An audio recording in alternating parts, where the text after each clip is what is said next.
About what's next. Go to financialsurvivalnetwork.com and sign up for your free weekly newsletter. You'll also get 3 free reports. The Financial Survival Network. It's all about what's next. Welcome. You are listening to the Financial Survival Network. I'm Kerry Lutz, and today is September 27th, 2017. Well, what's happening with Bitcoin? Mario Draghi, head of the ECB, had some interesting things to say about it, as did Morgan Stanley. Could Jamie Dimon be wrong? Well, if you want to know, listen on. And as always, send us an email at kl@kerrylutz.com.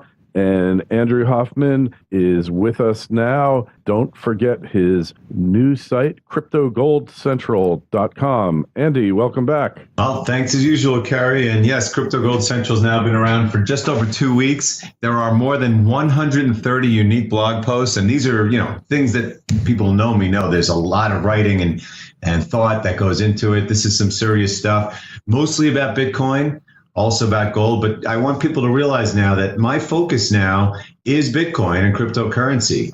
My interest in gold as I've been talking about for some time now, as a passive investment. Gold will benefit from the switchover of the monetary system, but not because the system just collapses of its own weight, which could happen. I mean, if we bomb North Korea, or simply if economic Mother Nature has her way against all the manipulation, that could happen. But more likely, I think what's going to happen is it's going to be what I call the ultimate monetary death cross, where fiat currency is usurped by cryptocurrency. And I think 2018 is going to be a watershed year in that aspect around the world. I think it's going to shock people what they see happen in that space. And when that does happen, and the governments fight back, as we've been seeing in the last couple of weeks, I mean, what more do you need to know than Jamie Dimon viciously, talking about flailing at windmills like Don Quixote attacking Bitcoin, sounding like a madman, and then the Chinese government doing the most bullish imaginable thing for Bitcoin by banning it,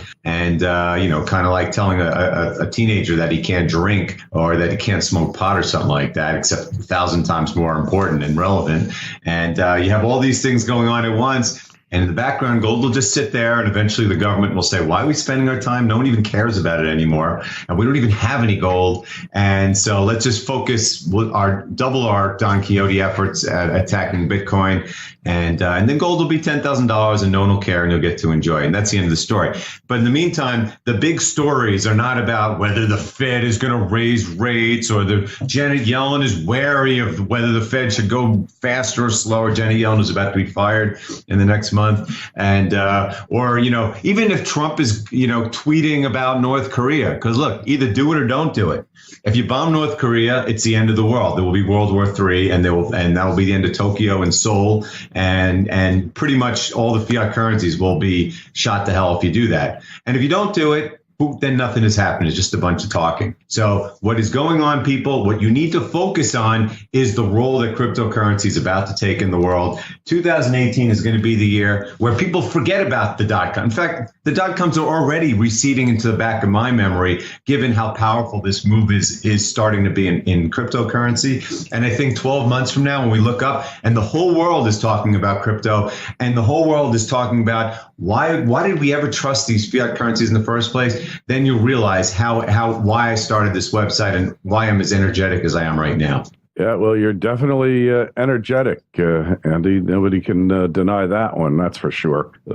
So as far as where we're at now, when the head of probably the second largest or third largest central bank in the world says there's nothing that they can do about cryptocurrencies, about Bitcoin, that's pretty big, isn't it? Well, again, you had these double FUD events, the 1-2 punch that occurred just 2 weeks ago. And again, remember, Bitcoin started 12 months ago. Bitcoin was like $600. And at the beginning of the year, it was just $950. And it had this huge increase up to $5,000 on September 1st, which was justified, not a bubble. It's called adoption is increasing that fast. Not to mention SegWit the big upgrade in the network's protocol, which was finally, after this 2-year or 3-year contentious debate, it was finally activated at the end of August, was a major catalyst for it. So, what you have is, one, you have just a consolidation of major gains. At the same time, we still have our FUD coming out, our fear, uncertainty, and doubt.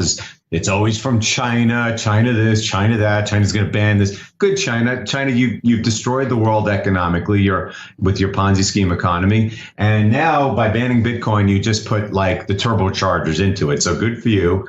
But in the meantime, when they announced it, of course, all the Chinese people that were dumb enough to keep their money on exchanges had to liquidate. And then, of course, you had some traders who bought at the top and some margin positions, and they had to liquidate. And then, of course, the mainstream media spreads FUD. Oh, look at this. All the governments are going to fight back. So you get some more people. And, it went under 3,000 for about 5 minutes. And then it rocketed back up, and it's been hovering around here.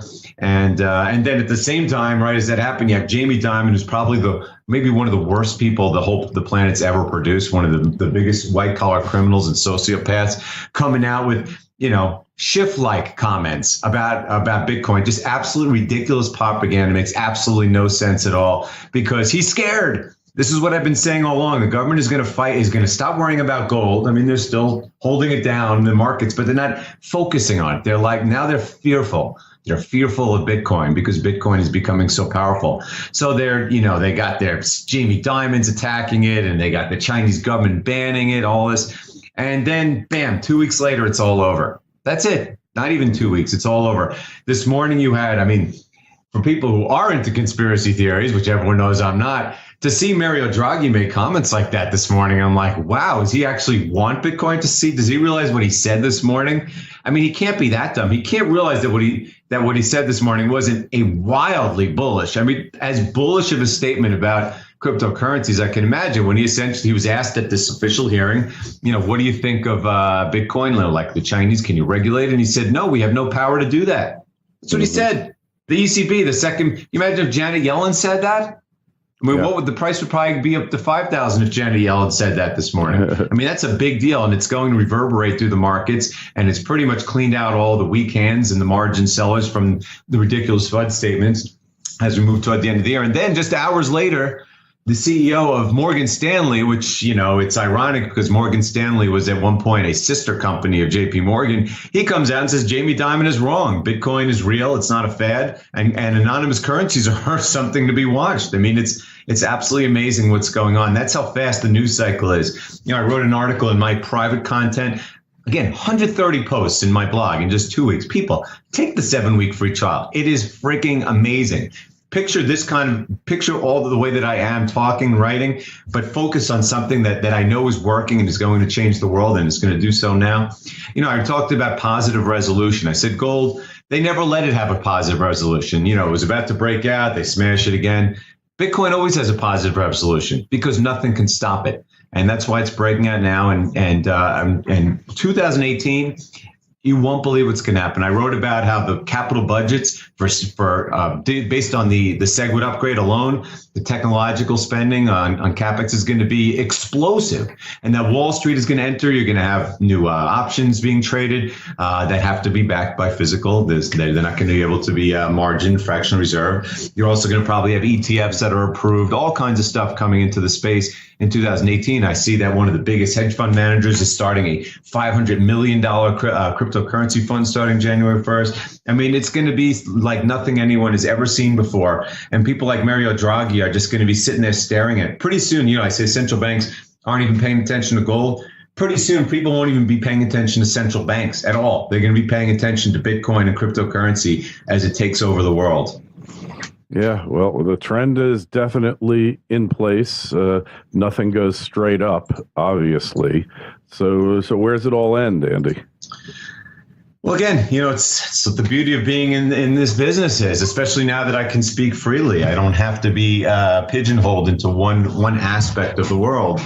And frankly, an aspect of the world that's becoming less important. Again, gold is not money. It's been bastardized as money. Gold, the government steal it and they pretend they have a gold standard and then they steal the gold. It's a storage of value. And it's a storage of value that is quickly going to be reemerging as such when the powers that be start worrying about the real future of money, which is crypto. And that's where the end game is. The end game is from just maybe a year or two ago, thinking it's got to be, the system just collapses and not a gold standard. I was always like, look, gold will soar, but it's not going to be a gold standard afterward. I don't even know what it's going to be. It just won't be fiat currency. Well, now we know what it's going to be.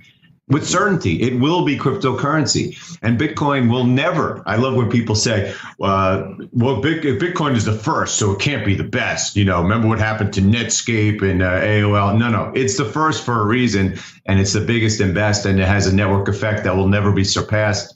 It is something that will never be replicated in history. It's the greatest gift to mankind that we've ever had, because it will finally enable the 99% to usurp the 1%. We've spent centuries, millennia of the 1% commandeering the lives and money of the 99%, but no longer because of this. And so that is the end game.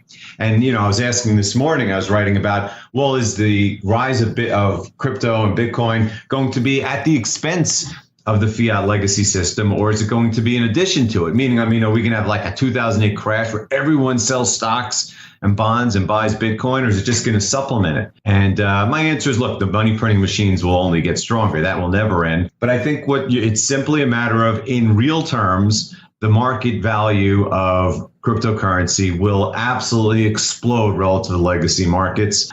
Gold, of course, will go up with it. There's no way it'll ever replicate the type of growth that Bitcoin's going to have, although it's certainly going to have dramatic real gains when the cartel is, well, I used to think it was going to collapse. Now I just think it'll disband, as in, what are we even doing this for? And then you look up and gold's 10,000, but 10,000 is nothing compared to what Bitcoin will be, because Bitcoin could be 100,000 or 1 million. And as I've said also recently, it could be 1 million without inflation, as in not inflation. Gold can get to 1 million, but only with hyperinflation. Bitcoin is going to be Bitcoin and crypto in general are what will be taking over the global monetary system. So either embrace it or ignore it. And a perfect way to do that is just take the 7-day trial at my website. I've got 130 articles on every imaginable event, including plenty on gold, and just see the kind of things I'm talking about and saying, maybe I should stop even reading Zero Hedge. Zero Hedge or is itself starting to fall behind the curve because it's too focused on these mainstream events. These are the biggest monetary changes in the history of the planet, and people need to be focused on them. Yeah.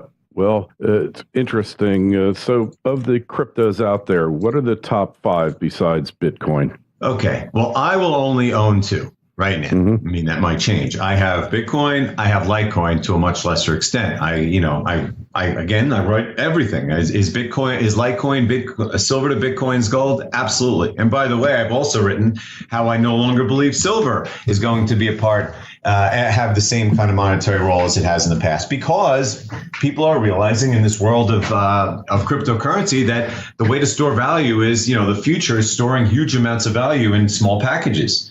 Obviously, you can store infinite amounts of Bitcoin on a hardware device or even in your head. And gold, yes, at its price, it's certainly, you can store, I was saying for $470,000, you'd need 1,000 pounds of silver, but just 13 pounds of gold, and of course, nothing for Bitcoin. So I think gold has proven in the last 40 years that the gold-silver ratio just, it's had plenty of chances to fall. I think it's just not able to do that anymore. Now with cryptocurrency, I just don't see how it's going to be able to keep up. It's definitely going to go up when the cartel breaks, and significantly. It could easily go over $100, but I just don't, to me, it's Bitcoin by far the number 1. Gold by far the number 2 when you talk about storage of value. And really, it's going to be a struggle to find anything else in a world where there's just so much backed by nothing. Yeah. And you asked, what are the other ones? Yes. Yeah. Bitcoin and Litecoin are the only, to me, monetary cryptocurrencies. They have caps. They were created to be decentralized completely with no central authorities. Governments can't touch them. And they are wisely maintained by core developers from around the world. Everything else is a tech stock to me. Some of them have brilliant ideas. Many of those ideas will be subsumed. It's kind of like a tiny .com, that gets subsumed by Cisco or Google. Look, I believe trillions, and I mean trillions. So there's $350 trillion of assets in the legacy economy. I mean, trillions of those are going to leave to go to crypto. So you don't even have to be a quality crypto. You don't have to do anything. I mean, you could be the Bcash fork, which is completely worthless from a use standpoint, and be a monster investment, because I think people are just searching for liquidity. And by the way, there's going to be 2 more hard forks of Bitcoin in the coming weeks, which are going to give more free cryptocurrency, crypto dividends, as my friend calls it. But aside from those 2, because I'm only into crypto right now, for the monetary aspect, everything else is a tech stock. I hate Ethereum. I think it's got all kinds of problems, and that it's only in it because of this liquidity issue. It's only the number 2. Ripple doesn't even count as a cryptocurrency. It's basically a government bank coin. And then there's a whole bunch of others, that have variouses, Dash and Monero, and there's Bcash. But as far as I'm concerned, it's Bitcoin by far number 1, Litecoin, and I have no interest right now in anything else. Right now, but there's more coming down the pike, obviously. Absolutely. And some of them are going to be good. Some are going to be great. Some are going to change the world. And again, I'm not, there's a term called Bitcoin maximalist that has been attributed to some people in our space. And that's fine. It would be like saying in precious metals, a gold maximalist, meaning I don't want silver and I don't want platinum and I don't want mining stocks. I just want the best. Of course, in this space, Bitcoin is even more dominant than even gold is in the precious metal space. There's just not really any competition for anything that it's doing right now. But I don't believe that Bitcoin will be the only cryptocurrency that survives and the only one that does well. It's no different than you can look at the .com boom as a perfect analogy. It's not like there was one company. There's many successful companies, and many people only know the handful of mainstream household name ones like Amazon and you can't even count Facebook and Google because they weren't around back then. But let's say Amazon, eBay, which by the way is being completely taken out of the equation, first by Craigslist and PayPal, which had spun off, and now by things that are going to be done online. Online auctions are going to, blockchain auctions are going to put it away. But there was a handful of winners, and then a whole slew of other companies that have come out of the mix to become major tech companies. And that's going to happen in the crypto space too. And Bitcoin is not going to be used for every transaction. Certain transactions are going to be more conducive to be used by other cryptocurrencies. There's all kinds of things that are going to come at us. That's what's so exciting about the space. But the major use case of Bitcoin is store of value, and it's going to usurp trillions in the system that is devoid. The only thing that's left in the system really that has any monetary value, yes, silver has a little bit. It certainly will always be monetary, but a lot less than it used to be, is gold. And even gold is archaic compared to Bitcoin. So I think there's just so much money that has to leave the system and enter, talk about a golf ball through a garden hose. This is I said this last year, this will be the biggest bull market of all time, but it's more than a bull market. It's a change in the world akin to the change that the internet has had on the world, except, there was a guy in our sector who said recently, hey, ask anyone what's more important in their daily lives, money or email. And I'm sure they'll tell you money. So basically, I would say that the transition from traditional media to the internet isn't as large of an impact as the transition of fiat money to cryptocurrency. Yeah, well, it's definitely getting interesting in the space, and we're just in the bottom maybe of the first inning. I would agree. I mean, it's absolutely incredible how few people. I mean, look, I've been in gold for 15 years now, and it's incredible how few people are in it, and fewer are getting into it because of the manipulation of the markets, and partly because, it's just becoming a digital world where people who are looking at storing value, the majority of them are starting to look toward Bitcoin. I was saying, I wrote yesterday, the secret weapon of gold is, well, aside from the production collapse that's coming in the next 10 years as production falls 20% because the cartels destroyed the industry, you have the demographics. Look, the majority of the world's wealth is held by older people, and those older people who are certainly not going to embrace technology and sell their stocks and gold for Bitcoin.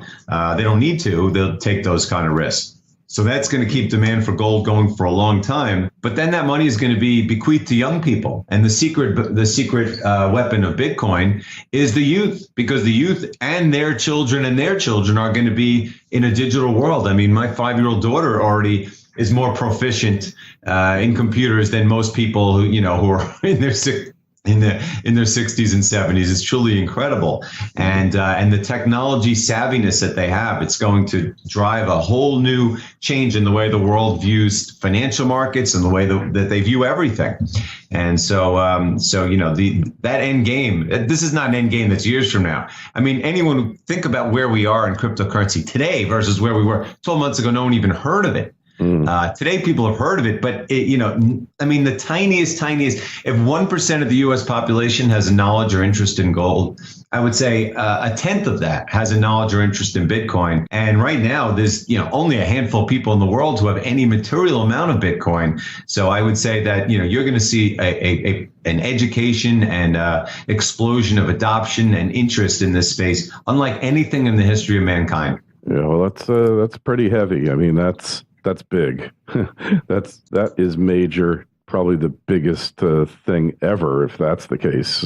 I do. I believe. Look, I've spent 15 years in the monetary world. This is all I focused on for 15 years, and I think I've been pretty good at seeing the trends, including Bitcoin, which I started talking about almost 2 years ago, because I believe that of everything I've seen in the monetary history of the world, nothing compares to this. It's the very, you think about the technology that has enabled the dollar fiat Ponzi scheme to get this far. I mean, it's all about manipulating markets. We have printing presses. We can collude behind the scenes with derivatives and high frequency algorithms. We've literally taken over the markets and the media. And with this technology, we've been able to, suck the last bit of wealth out of the 99% and make them debt serfs to us in our debilitating system. And they had no idea, and they still have no idea. People like Jamie Dimon.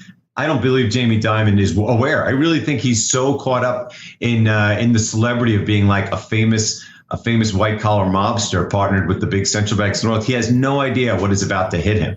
Like Mike Krieger, our friend, said, it's like the dinosaur trashing the asteroid as it's coming to Earth to demolish him. Because the legacy system, they have no idea what is about to hit them. The average person has no idea what's about to hit them. And if you're listening to this show and you've heard me speak, you probably have never heard even me speak with this much passion, because I don't think this. I know this. And what happened with the Chinese government last week just validated completely. Bitcoin, completely decentralized, cannot be stopped. Now that it has its SegWit activation, it's all the security issues have been taken care of, and it's ready to explode in technological advancement and adoption. And it's going to leave everyone behind. It's going to leave I'm not talking about central banks being destroyed. It's like I'm talking about gold will be kind of like the forgotten asset until it's $10,000. I'm talking about people will not even be watching central banks. Yeah, they may exist. They may be demolished.